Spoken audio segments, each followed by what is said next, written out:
It's coming through.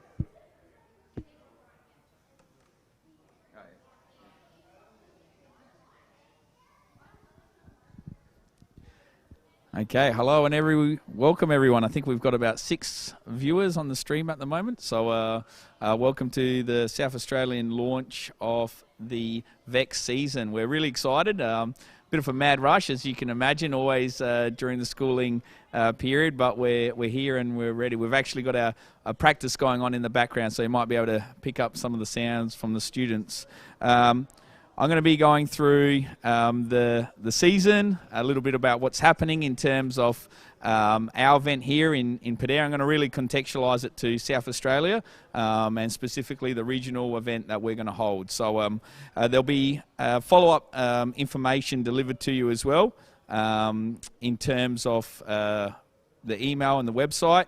So look out for that. There's also a slideshow that'll accompany this. That's a bit of a growing and working slideshow as we go. So my name's Emil Zankov. Probably should have said that at the start as well. I'm from Pedare. I'm a digital technologies teacher, year 6 to year 12. And my role is as an event partner here for VEX in South Australia. All right, so can they see the slide? Now they can. Okay, so there's some of my details. This slideshow will be emailed out to you as well. There is a bit.ly link if we go back one step there. That link will actually be live as well. So post this presentation, there's a number of things I'll need to add to the slideshow that I mentioned to you in passing. So we'll look at that. I'll give you a couple of seconds there to get that link.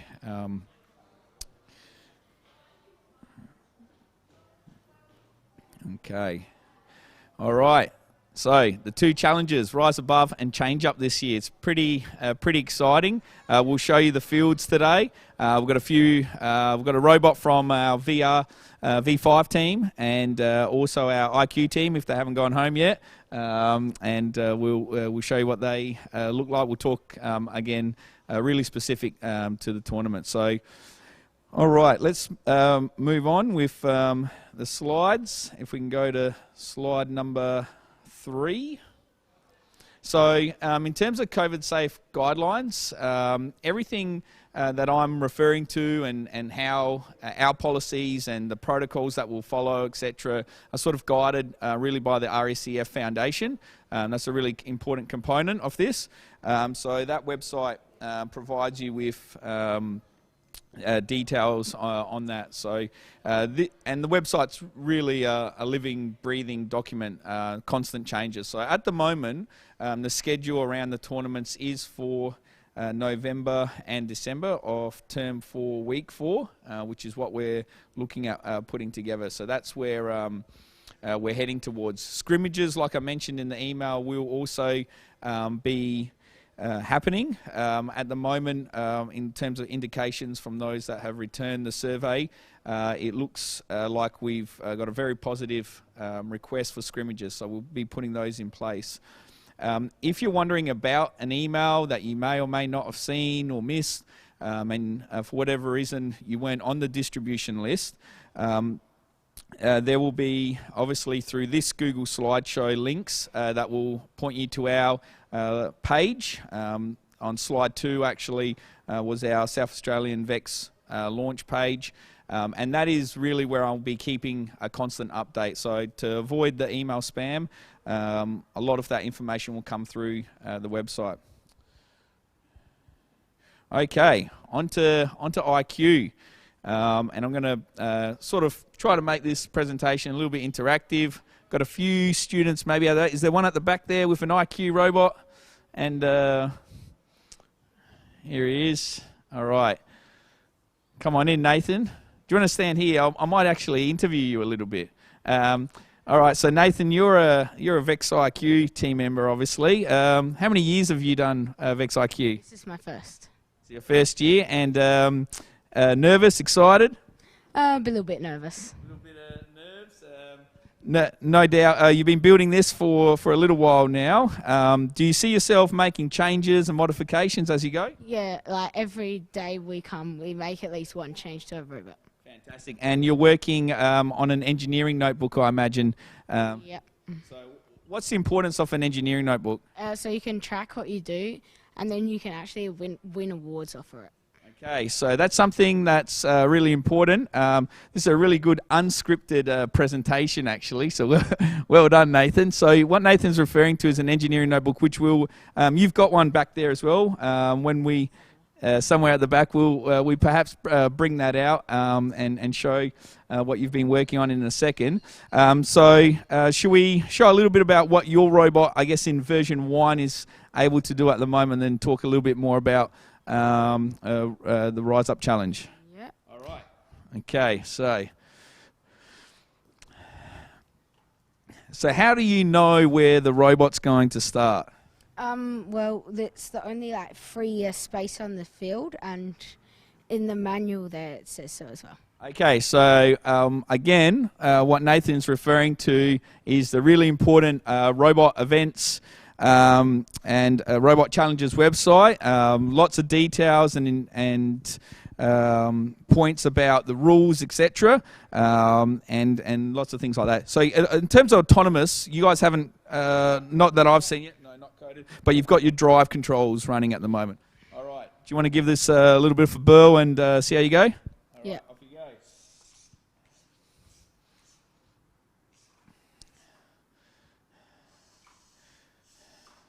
And do you remember how long you've got in a regular season match? 1.5 minutes for both your drivers.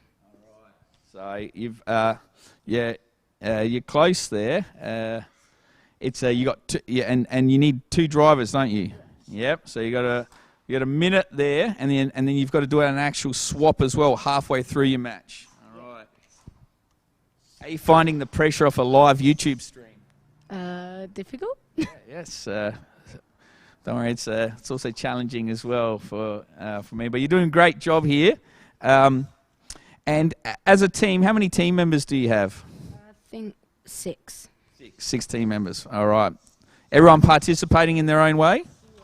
All right, fantastic. Perfect. So, well, let's say if we were to score it, we won't score it. Do you want to tell, and as we're about to go through some of the rules, what do you understand of the rules at the moment? Well, you have to try and move the risers around to score the highest score possible. Yes, and where do the risers go?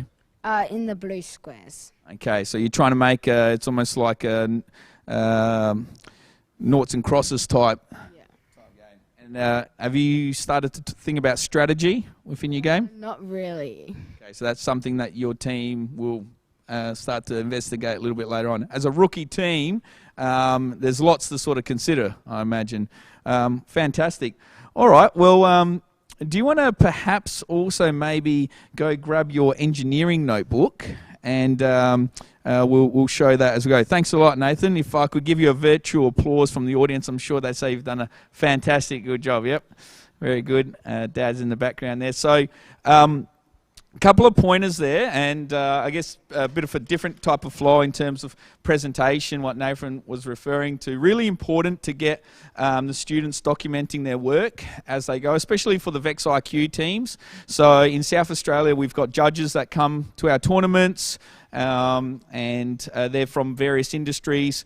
They do an interview with the team.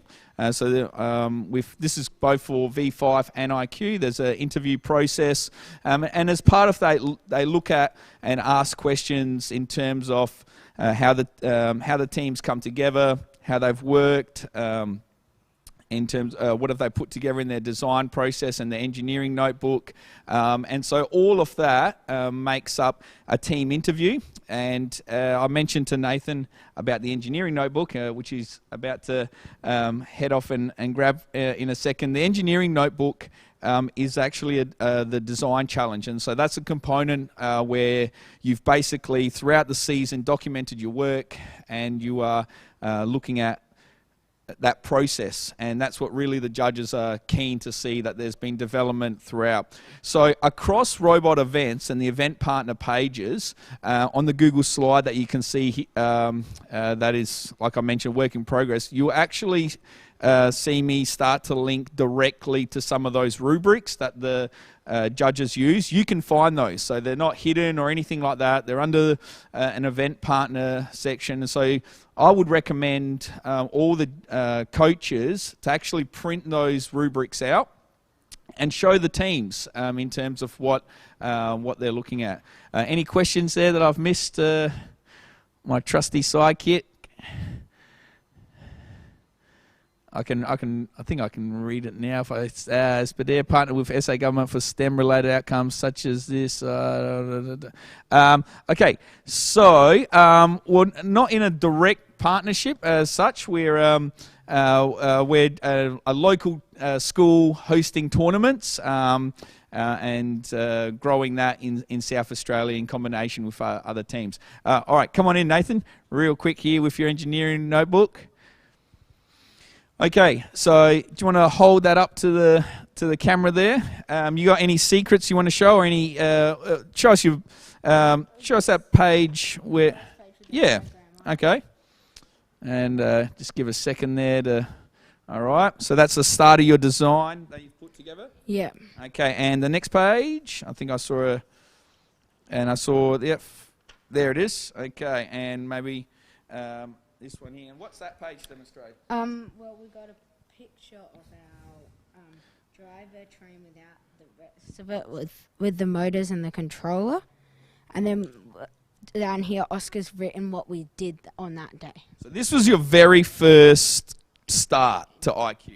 Yeah, that was our very first entry to the notebook. So you were sort of looking at the components for the first time? Yep. Okay, fantastic. You don't have to show any more secrets away. You can close that. Very good. Well done. Thanks, Nathan. I would say as well, just on that, if you look up on YouTube and search for VEX IQ notebooks, VEX EDR notebooks, VEX V5 notebooks, you'll find a variety of teams love showing those notebooks, and I think that's something our more experienced teams will do more of. It's a really important component, and really it's personal to each team. So each team's going to have a unique engineering notebook that they look at and document and process. So that's an important component of this story. All right, so better stay on track, otherwise I can get off track, as people that know me say. Don't laugh at that. All right, can you only use parts from the super kit? Mick, hello Mick from Manham. So you can in fact use any VEX IQ authorized parts list for the competition. So there is a variety of VEX IQ parts that might not come into the super kit that you can also use. And in fact, there is also a list of approved VEX IQ parts. I'll put that into the link as well, into the slideshow. So that's an important question. So no, you can go outside of that super kit realm for sure. Okay, all right. Could we put up slide number 4?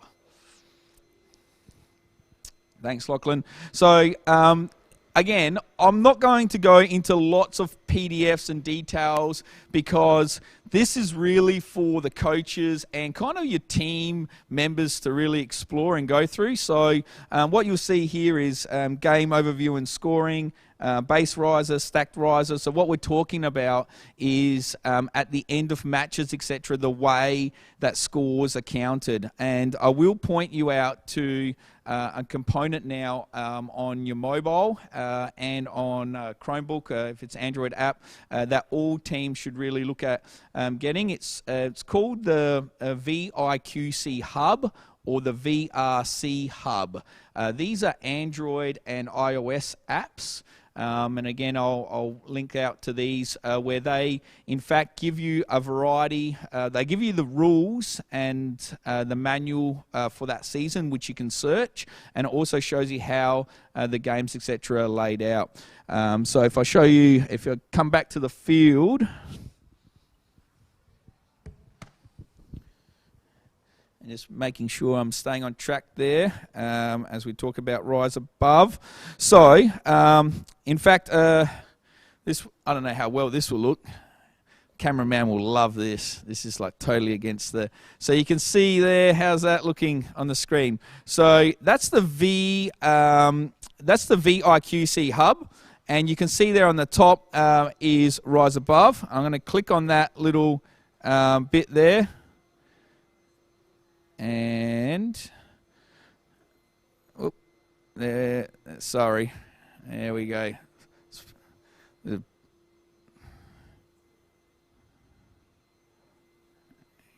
No, not coming through. Come back.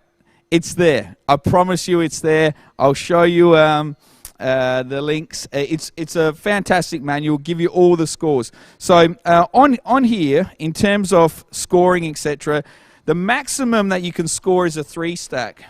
So some teams might be looking at putting in 4, etc., or the teams don't really read the rules, etc., and they'll get confused. All I'll say is, without going into millions of hours worth of details which your team captains and the team members should be reading, what you want is realistically all your teams to be involved in that documentation, team members. So I would recommend that you have people on that team really unpacking that, because that's part of the guide and the rules, okay? So 3-stack is your maximum, and then you're scoring on bonus points in terms of the way that the risers are actually listed, okay? There is a huge amount of detail in terms of what's the scored point, what's the not scored point. These are all unpacked, again, in really extensive documents that you'll be able to go through and read. But nevertheless, it's an important part of it, okay? So I'd encourage you to really look at that. All right. Do we want to go to slide number 5? Okay, a little bit of Q&A, pop quiz. How many risers are scored in each of the following 3 pictures? Okay, left, center and right.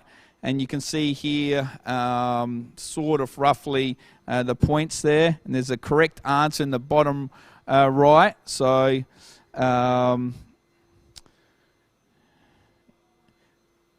give you a moment. So the correct answer is actually answer F, which is 2, 1, and 3.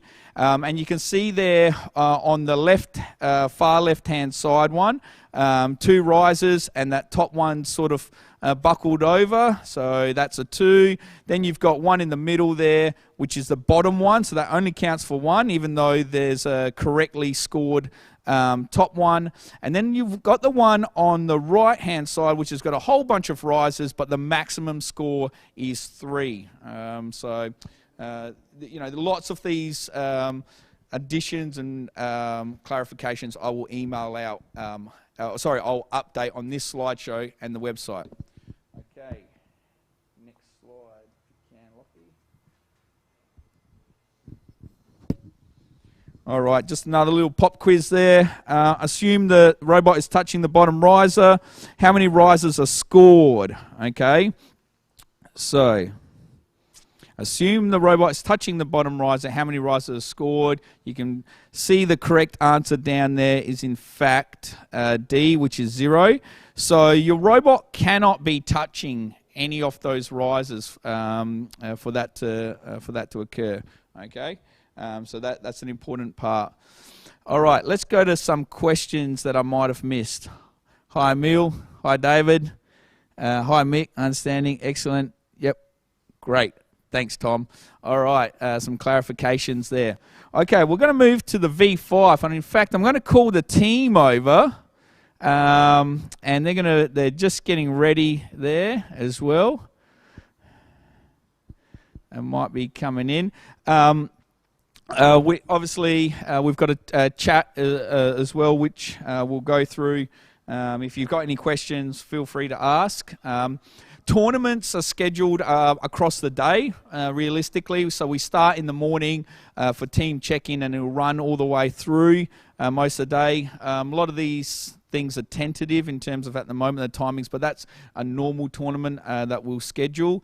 Robotevents.com is, and I can't stress this enough, is a really important website for you to get a handle on as a coach, including registering, etc., and making sure that you've got an understanding of that, loading your team up, paying your entry fees to VEX and so on. And then there's another costings, there's that charge to Pedare as a tournament host or any other team. So there's bits and pieces around that, but it's really important as a coach you start to explore those websites as we go through. Oh, they're coming over. Excellent.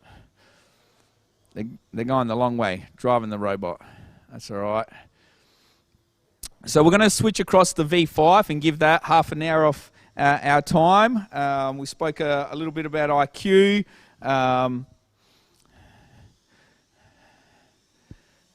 Okay. All right. Angus, if you can just come stand next to me with Tim as well. I'll put your robot on a chair or something so we can see it as you talk. All right. Tim, do you want to... Well, this... No, it's not going to even... Yeah, it'll be there. Okay, that's... All right, Tim, Angus, if you want to come here, I'll go do a quick interview with you and give you a few questions to answer to the audience. So tell me, Tim, how many years have you been doing VEX? I've been participating in the competition for 3 years now. This is my third year. Fantastic. And Angus, you're the same? Yep, exactly. And in terms of progression over 3 years, we spoke to Nathan, who's in his first year in IQ, so he's got a long way to go before reaching the dizzy heights of you gentlemen. How have you seen yourself this season so far compared to even last season in terms of organisation and so on? So this year we've actually planned everything before we did it, which is definitely a big step from last year, where we were sort of just in the last few moments getting everything together, sort of just smacking parts where they needed to go, not really caring about how well it worked. Well, how well it worked, but, you know, how reliable it was and how well built it was and stuff like that. Excellent, sorry. Would you agree with that, Tim? Yeah, so definitely, like one of the big things you notice, especially from our first year robot didn't really work as intended, and at the competition you just see a lot of like much better built robots, and you just think, I want to build my robot a bit more like that next year. And then the second year, it was a bit better. Still wasn't brilliant, but this year we've really like put it up a notch in terms of build quality, making sure stuff keeps working after the first run. What happened that was interesting between second and third year? Because I distinctly remember your second year robot.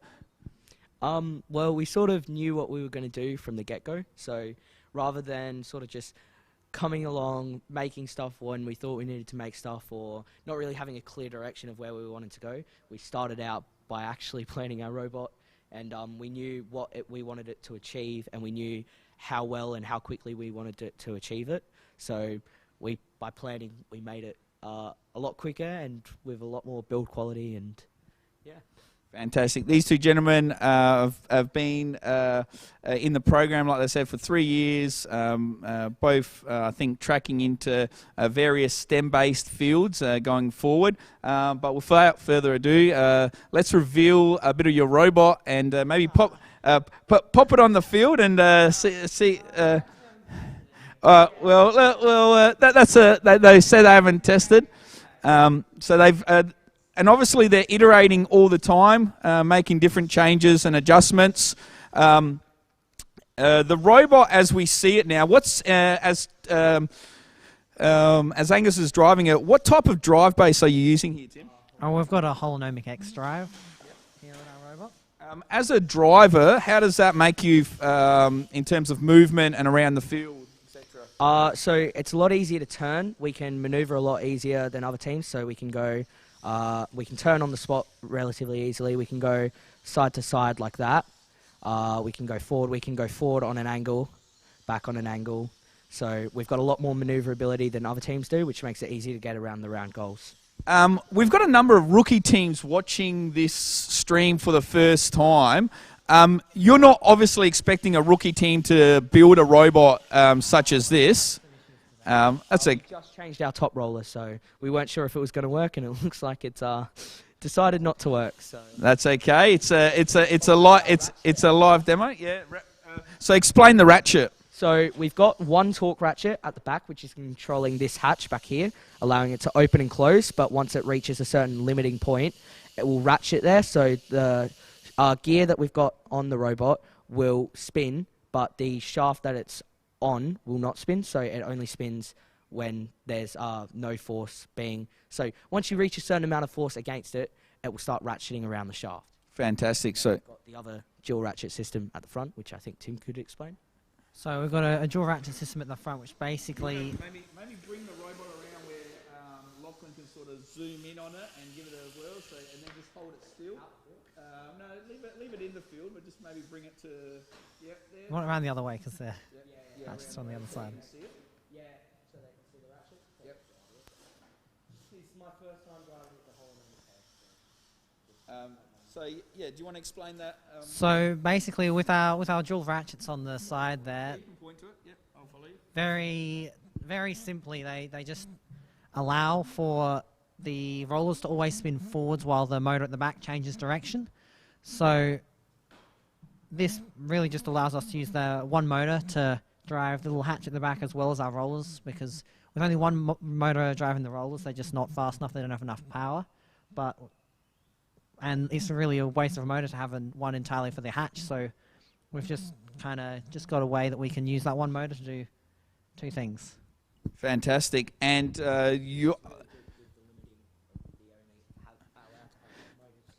and that's something, if you missed that, Angus mentioned that in terms of motors, your V5 motor limit is at 8. And you've got to, obviously, again, as a team, make sure you understand the rules and all those components that make up the legal rules. Does your robot fit within the actual guide? So, just bring it over here, Angus. So, in terms of getting our robot to fit in the size limits, we do have an elastic mechanism which allows the hood to lift up. So we don't have one right now, but there will be a standoff inside this top roller which will hold down this hood with a screw, and then as soon as the roller turns, it flips up. And then these fold back. Currently blocked by the battery placement. We're looking for a longer battery cable at the moment, but Nicole, I'll be sending a request. the claws just fold back, and then at the start of the game they'll flip out, and that's how we fit within size. So, and those kind of tips and tricks you actually picked up watching other teams, experienced teams that have been doing this for 4 or 5 years. Yep. Brilliant. I won't ask about your engineering notebook. That's in development, no doubt. And there's work that they'll be progressing. Autonomous code, are we looking at sensors? So we're wanting to add a vision sensor probably on our rollers so that we can have our ratchet go automatically when it senses the opposing alliance's colour. So that will allow us to basically go up to a goal, press one button and have it sort through the colours we want. The goals are a bit droopy and our intakes aren't working quite right at the moment, so a bit hard to show, but that is generally the idea of how it should work. Fantastic. As you can tell, always fine-tuning, always refining areas. Do you want to give a shout-out to your Instagram page? So it's just Pedare Pulse on Instagram. Yep. Pedare Pulse on Instagram. Okay, fantastic. Virtual clap for you guys. Well done. And you can probably go off and spend another 2 more hours like I constantly try to kick you out of the room. And that's what you'll find. Teams just start to really get involved with that space. And I probably won't be able to get them off the stream now. They're busy ratcheting away. So we're going to move to slide number 7 if we can, Lachlan.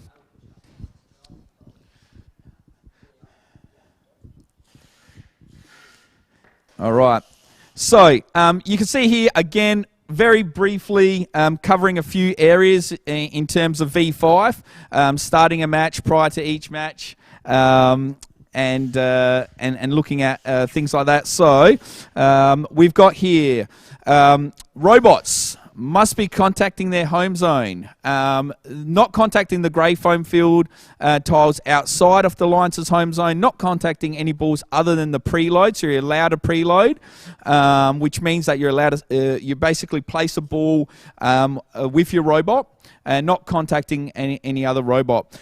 As we go throughout the season, where, you know, the first tournament we're looking at week 4, term 4, a lot of these rules will be explored. Further details will be sent. The website will be further updated. Okay, so this is just a bit of an overview to give you an idea around that. We're out here in what we call the middle school Mallee building, and this is where scrimmages would be held as well. So a tournament is not held in this environment; it's actually held in a chapel environment with seating, etc. But this is where we'd hold scrimmages for schools to come in, and so you can come in, participate. No scores, no judges, etc. Okay. All right. Slide 8, if we can. Okay, pop quiz. Here we go. These you boys might find this interesting here to answer this question. They've gone off to rebuild their robot. So who owns the goal? Question 1. Is it blue or is it red? And the answer's there in small. And then you've got another question in small writing, and then you've got another question there.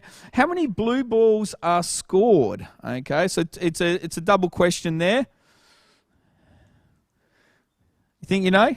Yep. All right. So the answers are, correct answer is A, blue owns the goal, and there is a reference to the game manual. Okay, so like I mentioned, on VRC Hub, which is an Android and iOS app, that is your go-to in terms of looking up rules. You can search through, you can unpack all those rules very quickly. And question 2 is 0. Okay. Did I get that right? No, B. Sorry, 2. Better make sure I know the rules as well. Well, I'm not a referee, you see, or a judge. I just swan around the tournament as an event partner, organising all the back-end work. But so how many blue balls are scored is, in fact, B2. You've got to remember that top ball is absolutely critical, okay? All right, we're doing well in the cold, just about frozen, but we'll keep going. Number 9, everything updated on the website. Should point out the website, again, is up above on slide number...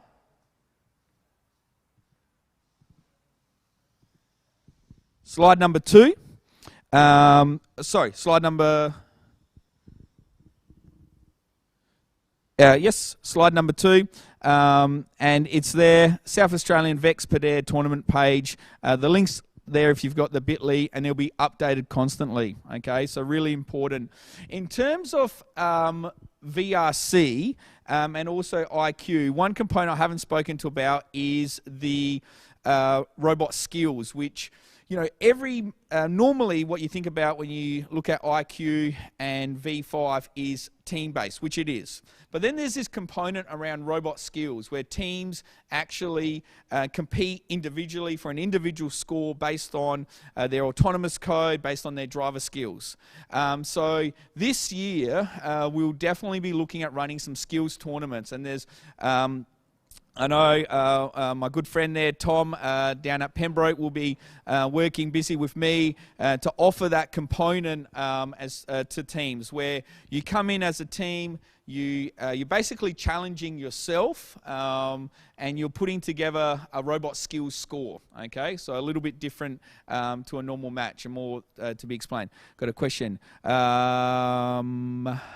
Were the components in Nathan's robot from the classroom bundle? Yes, they would have been built basically from Super Kit. Yep,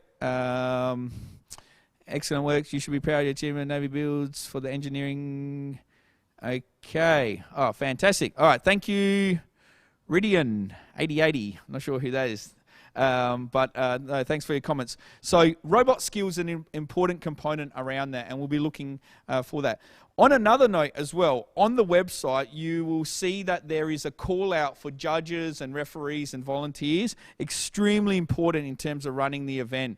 So myself as an event partner, basically, I don't get to really enjoy as much to see the kids competing. I'm organising judges, referees, ensuring the back-end support, working with a fantastic tournament manager, AV technician, who's always in the background but running and making the technical magic things work for me, Lachlan. But the main component around this is getting judges from industry, teachers as well, anyone that really wants to participate and provide guidance to students, and you don't need to know anything about robotics as such. What you need to, I guess, understand and appreciate is that field of mentoring students, understanding workflow, being able to provide fantastic, I guess, contextual experiences that you've had in your industry and so on. So there's a bit of a plug there that volunteers are crucial for making this work. And in South Australia, considering how well we're going with everything, I really hope that we can run as much of a normal tournament as possible, and I'm really hanging out for that. I think that's going to be fantastic. Again, not on the slides, but will be updated. Girl Powered behind me there is a fantastic event run in October where we will invite all your girls from different schools to come in, be presented to. We had fantastic speakers last year, really powerful women from industry present to the girls, and it was a fantastic day. So that's an event that, again, on the website will appear, so avoiding all the spam. All right. Can you compete with a basic build robot? 100% you can. So you can definitely rock up with a basic build. And I just realised I disappeared from the screen. Sorry, Lachlan. Gave you a heart attack there. You can definitely compete with a basic build. You can build a claw bot and so on.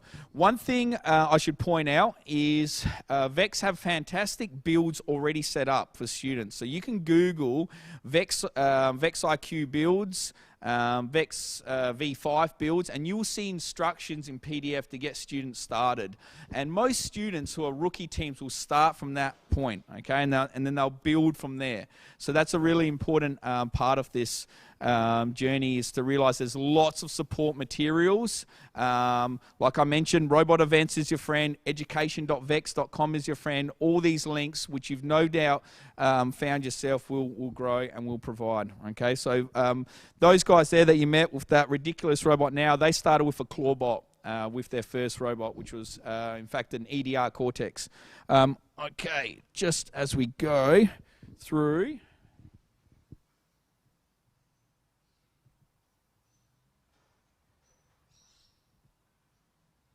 Okay. Can we go to slide 12, the last slide? All right, so one thing I want to point out to you this year, which has been growing over the years, is the online challenges that VEX provides, okay, through challenges.robotevents.com. So this is a fantastic way to get yourself involved remotely, okay, in terms of being part of the challenge and so on. In fact, I know that a lot of schools, and I saw Mick there on the chat before, fantastic CAD teacher, would be looking at something like the VRQC and VRC CAD challenges, where students build a component, a part, and bring that in. There's a photography challenge. There's a video promote challenge. So there's all these challenges kind of related, not strictly to programming and building a robot as such, but get you some serious recognition. And in fact, some of the challenges give you direct qualification to the Worlds. And so those challenges, these online challenges this year will absolutely explode, just due to the amount of teams that can't actually go to a tournament like they normally would. You also see some things like VEX 123 and VEX Go. They're new components, not related to our tournament, but nevertheless really exciting new challenges that teams can get involved in. Okay. How much programming is involved with VEX as compared to, say, Arduino, Raspberry Pi? So, great question. So the VEX platform allows you to program in a number of languages, Python, C, JavaScript, Blockly, and so Arduinos are programmed in C. You can program in C with the VEX components. So you can program in any of those languages, and that's really exciting for me as a teacher, because I run this in class and in curriculum, which gives me then an ability to really, I guess, do a number of different activities for students based around the programming. Primarily we're using Python, but some of my students will want to use, and I'm looking at that team that we saw there before, they might want to go and program in C, so something a little bit more low level. So yeah, you can program in lots of different languages, which is exciting. We are at 5:17. In terms of a formal presentation, there's not a lot, but I'm hoping you'll throw out some questions to me in the chat, which I'd love to answer. Like I said before, I really wanted to kind of make this a little bit interactive with the students and so on. The website, the slides will grow and build. So they'll evolve throughout the season. We're looking at term 4. As our date from week 4. As a Year 12 teacher, I wanted to push that back as much as possible to ensure that we finish off with the seniors and then give our teachers plenty of time to get involved. So, okay, I could bring those boys back and get them. They're probably still Yep, they're probably still there. I will talk to you about a little bit about how you might structure as well. We run after school sessions for our students twice a week. We haven't kickstarted lunch sessions yet, but I think that's something that we'll grow into. Is there any teacher training coming up for teachers? Thank you for reminding me about that, Mick. There is in fact details that will be released shortly regarding some VEX IQ training coming out, and obviously some V5 training as well a little bit later on. So yes. Pardon? Hero. What's that? Hero bot build. I'm not sure what the hero bot build. You might need to expand on that. Hero bot build. Got some questions coming in live, but no, teacher training is something huge. Please use STEM Labs. So if you Google VEX STEM Labs, fantastic resources, guided resources, full step programming for you to follow. So VEX STEM Labs is an enormous resource, completely free. You don't have to log in. You don't have to sign up to an account. It's there for you to really use. There's also, like I mentioned, education.vex.com as a landing point for that as well. David De Boer, students expected to create their own robots in VEX IQ competitions, i.e. can they use the Clawbot? They can 100% use a Clawbot. So if they build a Clawbot and that's what they bring to the competition, not a problem at all. So if your students build a Clawbot and they want to compete with it, go your hardest. Like I mentioned, the VRC team, they built a clawbot in their first year, and then they made small modifications. This robot that they've got now that you saw before is completely custom built. So different components around that. Okay. Any other? Oh, yes. Sorry, Nicole. The Hero Bot. There is a specific build for this season game as well. So please look at that. I'll link that to you as well. You've made some modifications, gentlemen?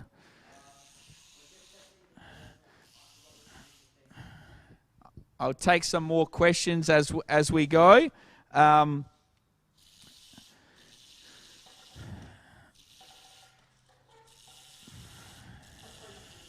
They'll be very frustrated because this robot was, they've obviously made some ratcheting adjustments there, and not quite going in just yet.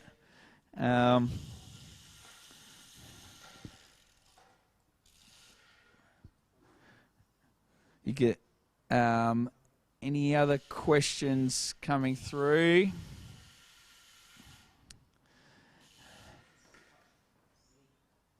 So I've covered a lot of the main points that you might hopefully may have had. There's a lot that you'll find, like I said, online.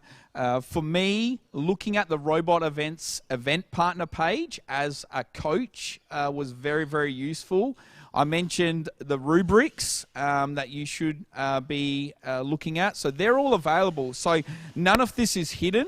So everything that I use in terms of giving out to my judges or understanding that process of the guide to awards and how is a design award provided, how is an excellence award provided, they are all available for you to have a look at. So as the season gets closer and closer, I'll bring out more and more of that content. Yes, that's right. Such is the nature when the things want to work. What's more frustrating is now I probably won't be able to leave to get home because they'll keep wanting to work on it.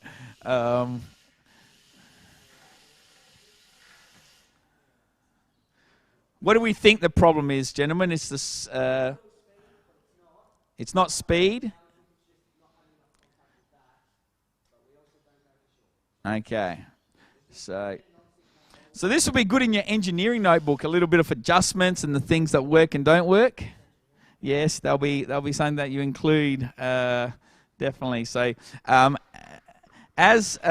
the other component is as well that you'll find with the engineering notebooks, you can print out the code that students are working on, so they can go and stick it in. Handwritten is really important with the engineering notebooks. So if they're journaling, etc., it's really good to have it handwritten. And I'll share out some of those examples of engineering notebooks that you can definitely use as part of that. How are we going with time? What are we? So keeping me on track. 24. All right, just a couple of minutes there. If you've got any questions, please share them.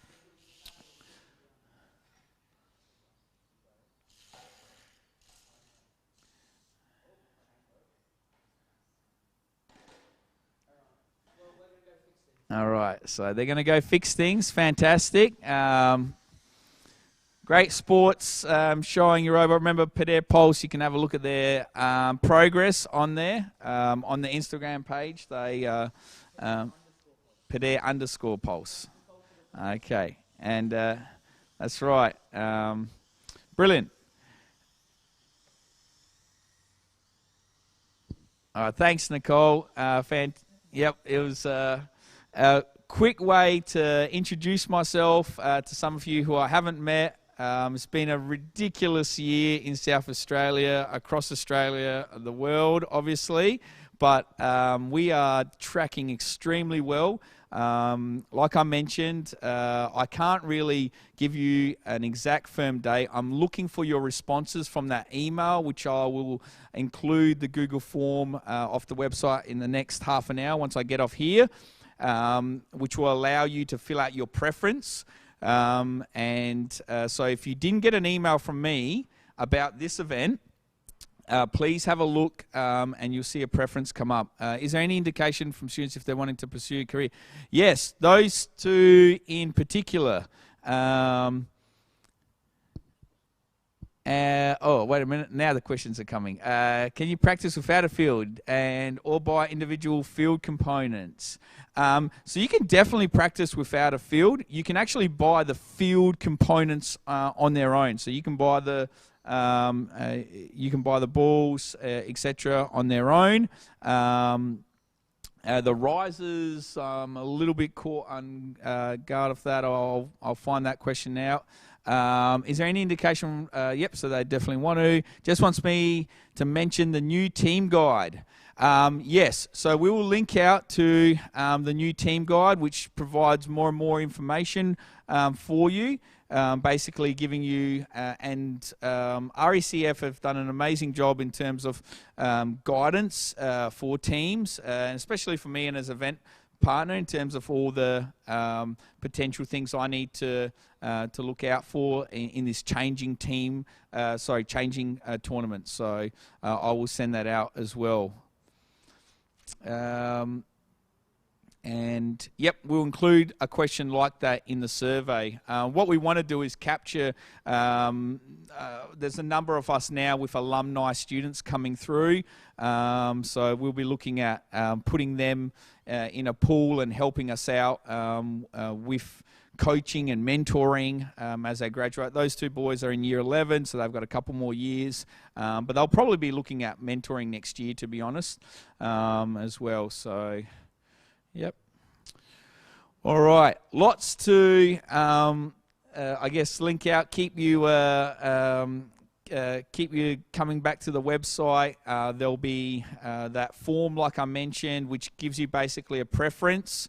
So either weekday or weekend, or you can pick both if you don't have a preference on that. And obviously whether you can make it to a scrimmage. So they're really important in guiding me. And then I've got a question there in terms of which days are your preference, Monday to Friday if it is a weekday, and that just helps guide where we might land with that. Can you send me a contact from participants so I can assist Pedare's careers? Yep. So if you, Ridian, if you email me, then I can definitely make contact, and it'd be great to have that kind of mentorship. And yeah, no, yes, you too, Mick. It'd be great to go on our travels again. Probably not anytime soon. But yeah, no, that'd be fantastic. So if there's no more questions, going once, going twice. Thank you so much for tuning in.